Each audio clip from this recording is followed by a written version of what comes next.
there, folks. It's short stuff day today because it's Friday.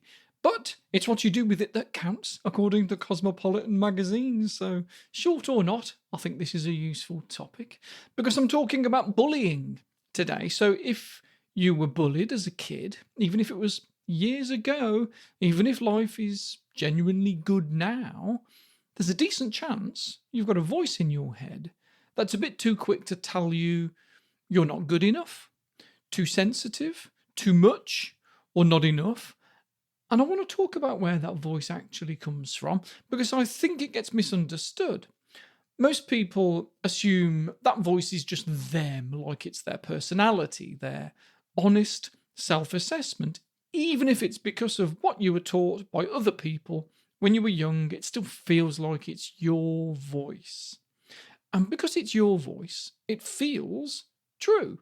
It feels like insight, like the one voice that really knows what's going on, the one that isn't fooled by how well things might be looking on the surface. And that's what makes it so sticky, isn't it?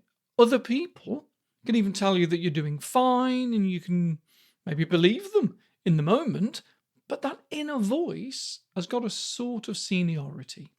It's been there longer, it talks first, and it talks loudest, especially if you're tired or stressed or if somebody's giving you a bit of feedback you weren't expecting.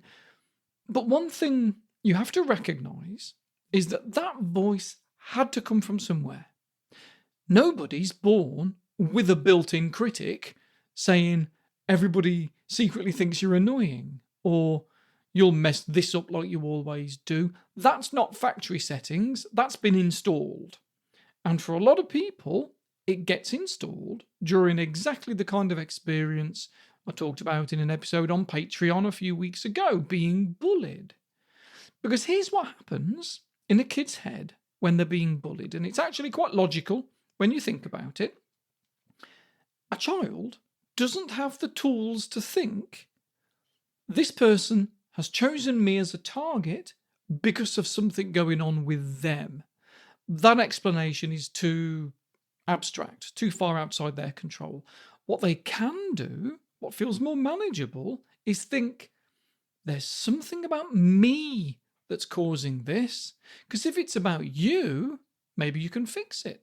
Maybe if you just figure out the thing, work harder on it, hide it better, whatever, it'll stop. So the child starts scanning themselves for the flaw, and whatever the bully has said, even if it was completely made up, even if it was just whatever insult happened to land that day, it gets filed away as data, evidence. And that voice doesn't clock off when the bullying stops. It just keeps running the same program years later in completely different rooms with completely different people, none of whom think any of those things about you at all.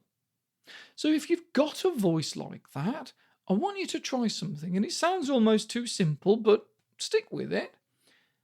Next time it pipes up, just ask it, whose voice is this really? Not in some big dramatic confrontation kind of way, just genuinely curious. Is this actually my assessment of this situation, or is this an old recording playing on a loop? And sometimes you'll be surprised what comes up. People often tell me they can actually picture where it came from once they stop and look. A teacher, a group of kids, sometimes even a turn of phrase, the exact words someone used decades ago, still doing the rounds in their head, word for word.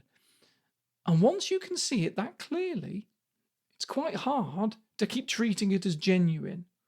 Because once you can hear it as a recording rather than the truth, you've already changed your relationship to it. Now, you don't have to argue with it or shout it down. You don't even need to win the argument. You just stop automatically believing everything it says, which when you think about it, is actually quite a big shift. Anyway, that's the bonus thought for this week. If you want the full episode that this came from, the one where we go properly into how bullying affects the nervous system, how it shows up later at work and in relationships, and the things that help with all of that, that's over on the main feed for patrons on Patreon. Come and join us if you fancy it. There's a new episode every week. Anyway, time to go. Enjoy your week. I'll speak to you again very soon. See ya.